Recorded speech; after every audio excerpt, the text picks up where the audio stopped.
자, 이제 섹터 전략으로 또 들어가겠습니다. 구체적인 전략, 김영민 매니저의 오늘 전략은 무엇인지 볼까요? 저도 오늘 관심이고 겹칠 수밖에 없어요. 네, 오늘 일발장전도 겹치는데 사실 김영민 매니저가 어제 얘기한 기업을 하나 슬쩍 주워서 아니, 네. 하나밖에 없었는데 하나를 주. 그러니까 뭐 어떻게 하겠어. 네. 네. 자, 이따 보시면 압니다. 자, 로봇도 미국이다. 네. 사실 우리나라 기업들의 지금 수출향을 봤을 때는 미국의 북미 시장이라고 하는 그렇죠. 타깃 시장, 여기에 이제 얼마나 연관성을 갖느냐. 중국 향은 지금 뭐 완전히 뭐 어그러져 있기 맞습니다. 때문에 자, 현대차가 버스턴 다이나믹스와 함께 벤처 캐피탈을 설립해서 네. 미국에 1조 원가량을 지금 투입한다는 그렇죠. 매일경제 어제 단독 기사가 나왔습니다. 맞습니다. 이따가 단독 기사도 다시 지금 보여줄까? 네. 이따가 보여줍시다. 네. 일발양근 때 기사 내용을 좀 꼼꼼하게 어쨌든 매일경제TV에서 단독으로 아주 유력하게 네. 지금 보도가 좀 되어 있는 상태이기 때문에 회사의 오피셜과 저는 큰 차이가 없다. 그래서 이제 오늘 로봇과 관련된 주제를 좀 준비한 거고요. 네.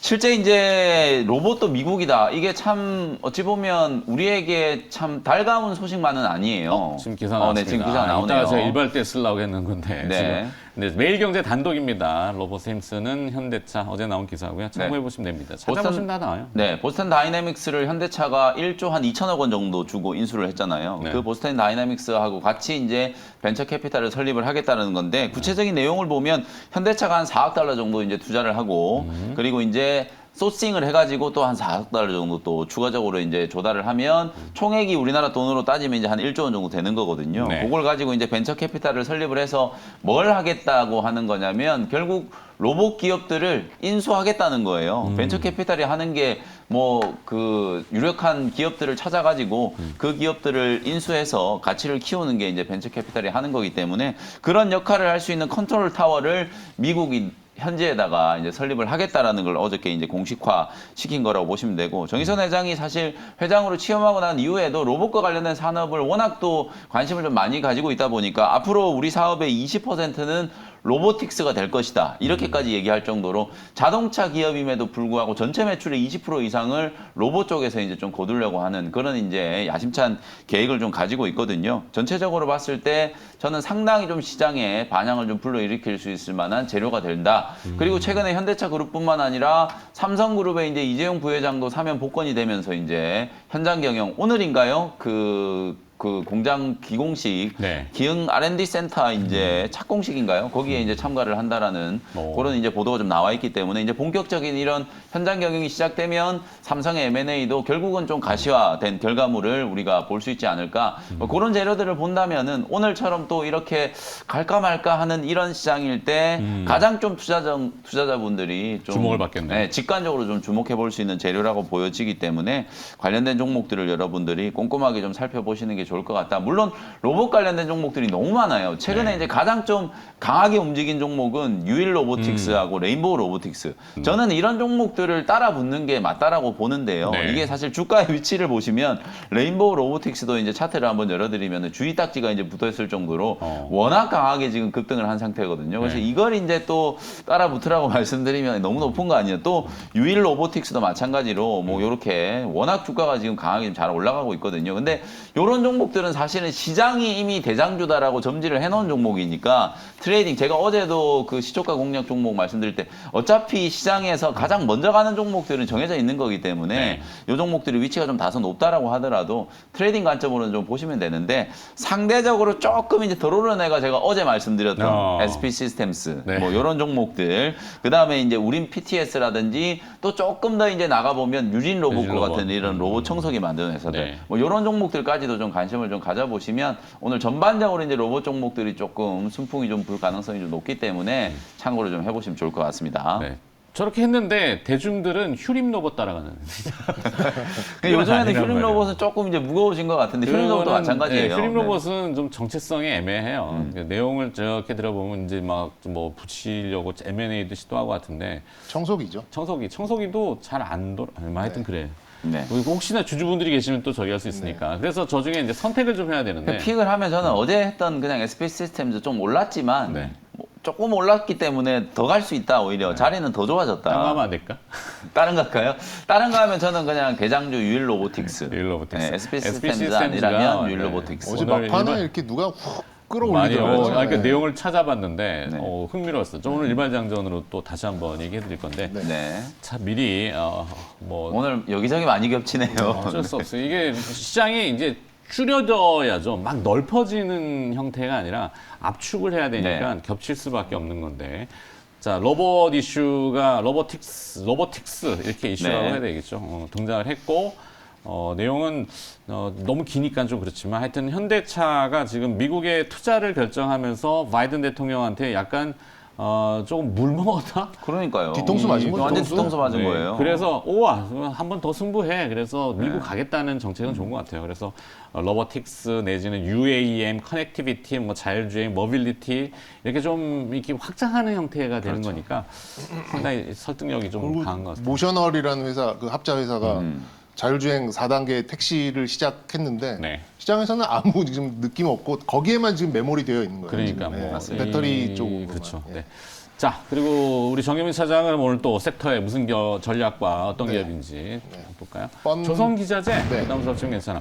이게 또 조선기자재가 사실 드릴십을 갖다 붙이면은 또 가능하잖아요. 미국이 지금 에너지 문제 때문에 봉착해가지고 뭐 뚫어.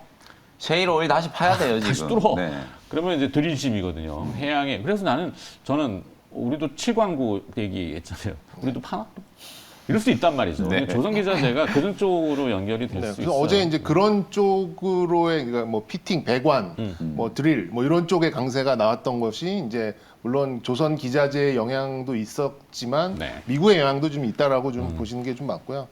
그가 이제 가장 의아했던 게 뭐 저도 뭐 몇 차례 이제 조선 기자재를 말씀드렸습니다만 이게 뭐 실적도 좋고 뭐 이게 하지만 결국 시장에 반응이 없으니까 이게 굉장히 이게 저 스스로 좀 위축되고 그랬거든요. 근데 좀 뒤늦게 강세가 좀 나오는 게 역시 조선 기자재는 조선주가 움직여야 같이 움직이는 거구나 이렇게 좀 느꼈어요. 그러니까 조선주야 선가 인상보다는 이제 이런 후판 가격 인상 속도가 훨씬 빠르다 보니까 수주가 막 거의 LNG선이 우리나라에 이제 뭐 속된 말로 몰빵되다시피 수주가 나옴에도 불구하고 조선주가 굉장히 굼뜨게 움직였잖아요. 네. 이제 물론 이제 현대 미포조선 같은 경우에는 뭐 26일인가 지금 연속 순매수가 나오면서 뭐 주가가 지금 10만 원 중반까지는 올라왔습니다만 뭐 대표적인 그런 조선사들 경우에는 이제 어쨌든 선가보다 원재료 값이 훨씬 크게 오르다 보니까는 주가가 오르지 못했었죠. 그런데 생각을 해보시면 뭐 선가야 뭐 그렇다 치고 이런 어쨌든 조선 기자재 쪽은 어쨌든 수주가 계속해서 나오는 만큼 이제 그쪽에서 발주가 좀 나갔을 텐데 그런 이제 쌓여 있는 수주 잔고에 대해서 주가가 전혀 반응을 못했거든요. 그래서 뭐 새삼 좀 어제 좀 느꼈던 게 이게 조선주가 움직여야 조선 기자재도 그제서야 이제 빛을 보는구나를 좀 다시 한번 좀 느꼈고요.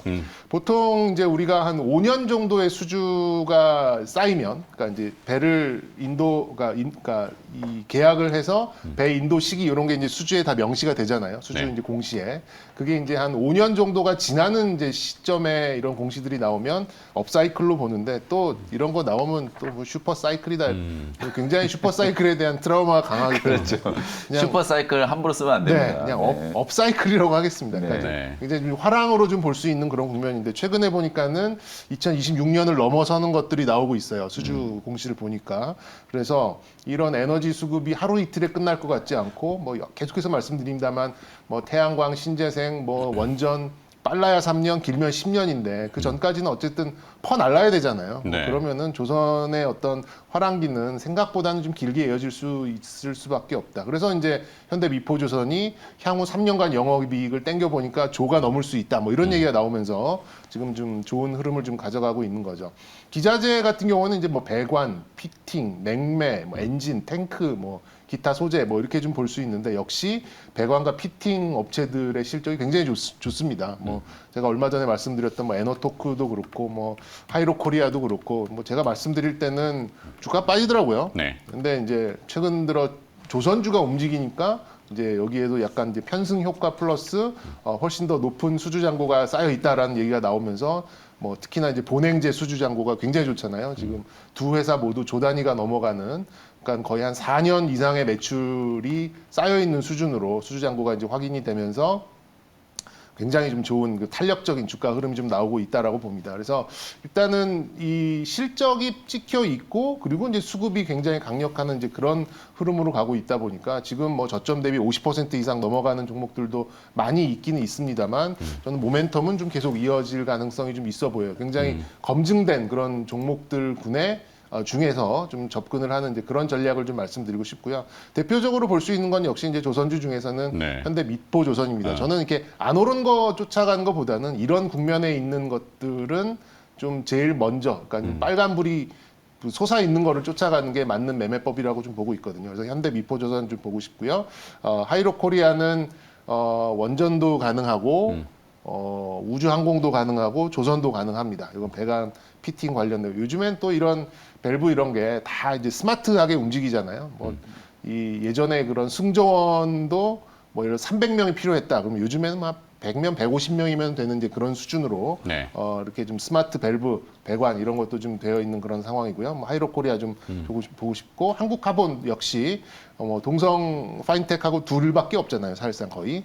근데 이제 그래도 조금 더 이 풍력까지 좀 확장성을 가져갈 수 있는 한국카본 이렇게 해서 좀 세 종목 붙여드리고 싶습니다. 네, 너튜브를 통해서 지금 시청자 질문이 들어왔는데 왜 피팅 업체냐 이렇게 질문이 왔는데 설명? 네, 피팅. 이제 이거 피고 구부리고 그다음에 이제 두드려서 이 배마다 이제 다들 디자인이 다르잖아요. 그러니까 뭐 이렇게 긴 파이프를 갖다 그냥 꽂아버리는 게 아니라 거기에 맞게 뭔가 이제 배관을 좀 조정을 해야 되기 때문에 그걸 좀- 연결 이음. 그렇죠. 그러니까 왜 옷을 입을 때도 핏하다라는 표현을 하잖아요. 그렇죠. 달라붙는다는 거죠. 네. 딱 맞게. 그래서 조이고 이 배관이 구부러지고 하는 거니까. 그렇죠? 그렇죠. 네. 그래서 그렇게 맞습니다. 이해되겠죠? 맞습니다. 네. 근데 이제 조선이라는 개념을 우리가 배라는 것만 국한할 필요는 없어요. 사실 삼면이 바다인 반도국가이기 때문에 해양 플랜트의 개념으로 지금 에너지 얘기도 하잖아요. 풍력이라든지 또 우리도 부존 자원이 분명히 있을 겁니다. 없으면 뚫어야 돼요. 그렇죠. 사실은 LNG를 뚫으려면 심층으로 뚫어야 되는 드릴십 그리고 또 뭐 이런 것들 이것도 날라야 되니까 뭐 운반선들 거기에 또 뭐 전력 케이블 나중에 또 깔아야죠. 그다음에 그 전력을 생산하면 또 ESS 해야 되죠. 그러니까 네. 이렇게 창의성을 발휘하면은 조선이라고 하는 플랜트가 좀 달리 보일 수 있겠다 생각이 들어지는 저희 주제는 없는 얘기였고. 그리고 이제 뭐 열병합 발전소 뭐 수주 나오고 원전 뭐 계속 나오고 사우디. 예 관심은 높습니다만 이제 주가 반응이 없는 게 이제 한전이잖아요. 그게 한전이다 보니까 거기는 제외합시다. 네, 좀 트라우마가 뜨뜻미지근한데 있어서. 이 배관이나 피팅 업체들은 거기에도 연관이 돼 있는 업체들이 많으니까요. 네. 거기까지 확장성을 보셔도 좋을 것 같습니다. 알겠습니다. 자, 그래서 선택은 현대미포조선으로 정현민 사장이 주셨고